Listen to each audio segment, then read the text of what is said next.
गंडापुर साहब ने जो केपी असेंबली में पहुंचने की कहानी बयान की है 12 इजलास से गुजरकर, आप उस पर यकीन रखते हैं? बहुत शुक्रिया जामी साहब। देखिए जामी साहब, मैं बड़ा क्लियर हेडेड हूं।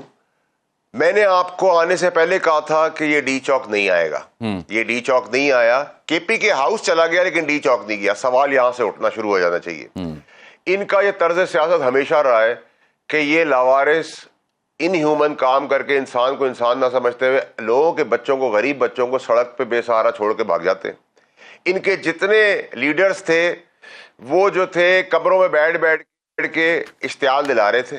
कोई लीडरशिप, उमर अयूब वो 4-5 पार्टी से छोड़ के जो आया है, पता नहीं इसका क्या नाम है, वो जिसको हम जो पार्टियां 5-6 छोड़ दें उसको हम सियासी टॉयलेट पेपर कहते हैं, वो धमकियां लगा रहे हैं। और लोग लावारसों की तरह जो छोटा सा झत्ता था, जो मच्छर बराबर था, वो भी केपीके की हुकूमत के मुलाजिम थे। आपने bulldozers, cranes, water cannons, police की गाड़ियां, अफसरों की गाड़ियां, असला, सीकेडी के अफसर, ऑफिस में एडमिनिस्ट्रेशन के लोग, ये सारे वसाइल और अनगिनत एम्बुलेंस और गाड़ियां, ये की तबाही जो आपने की, इसका नुकसान हमारा बाप भरेगा। ये किसी के बाप की जागीर है, किसी की बाप की गवर्नमेंट है, किसी के बाप का सूबा है।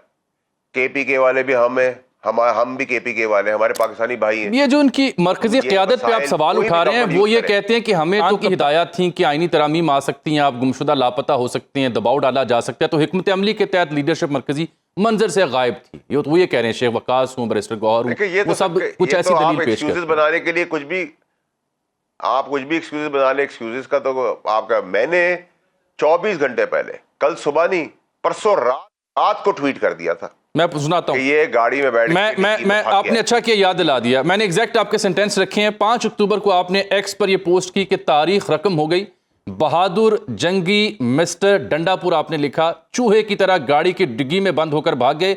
दूसरी जानिब लाल जुराब और हैट पहनने वाले अंदर से रैट और कैट साबित हुए कि इसको पकड़ भी ना सके। भाई साहब, ऐसे काम नहीं चलेगा, ओनली टॉक नो एक्शन। क्या मुराद थी आपकी इससे? क्योंकि आपकी जो गंडापुर साहब के हवाले से खबर थी वो तो दुरुस्त साबित हुई कि वो हाथ नहीं आए, उनके अगवा या गिरफ्तारी की खबर तो गलत साबित हुई। लेकिन इसकी वजाहत फरमाए ना, रैट और कैट कौन है और only talk no action, what do you mean by that? Government देखिए, जब गवर्नमेंट, एक तो देखिए सबसे पहले आप आ जाए अमीन गंडापुर पे। गंडापुर साहब वसाइल लेके आ गए, लोगों को छोड़ दिया। अपने बच्चे कोई नहीं ला रहा, ना खान साहब ला रहे हैं ना गंडापुर ला रहा है। गरीबों के बच्चे नीचे आ जाए, गाड़ियों के जरील छोड़ के उनको चले जाए। जो नौकरी कर रहे हैं केपी की हुकूमत में, उनको भी छोड़ के भाग गए, ठीक है। और सारे वसाइल जो थे वो यहीं छोड़ गए। तो 149 का आर्टिकल बड़ा क्लियर है कि आप चढ़ाई के लिए कोई सूबा अपने वसाइल नहीं इस्तेमाल कर सकता। तो वो एक पर्चा हो गया। बगावत का मैंने कहा था पर्चा इमरान खान साहब पे भी कटेगा, इस पे भी कटेगा, वो भी कट गया। अगर जो मरा है 302 की एफआईआर भी कटेगी, वो मासूम पुलिस वाला हमारा शहीद हुआ। चाहे वो किसी तरफ से भी शहादत होती, था तो पाकिस्तानी ना भाई। आपको मिला कि आपने सैबोटाज करना था, क्योंकि आपको पता है कि दुनियावी तौर पे खान साहब को पता है वो फंस गए। अब वो कानूनी और दुनियावी तौर पे तो बाहर नहीं निकल सकते। दूसरा पटरी, पाकिस्तान पटरी पे चढ़ गया है। SIFC के प्लेटफॉर्म से IPP से नेगोशिएट कर लिए, बिजली री एग्रीमेंट्स कर रहे हैं, तो बिजली गरीब को सस्ती मिलेगी, पेट्रोल और सस्ता हो जाएगा, तो गुर्बत और कम हो जाएगी। IMF का प्लान, बेल आउट प्लान मिल गया। इन्होंने IMF को PTI ने लिखा था लेटर, उसका कोई फायदा नहीं हुआ। करंट अकाउंट डेफिसिट इवन पे खड़ा। ये तो आप फिर लाल जुराब और हैट पहनने वाले को दाद दे रहे हैं। नहीं, मैं SIFC को दे रहा हूं। मैं बड़ा क्लियर हूं जामी साहब, मैं घुमा फिरा के बातें नहीं करता। मैंने पहले ही कहा SIFC के अमरेला के एम्बिट में।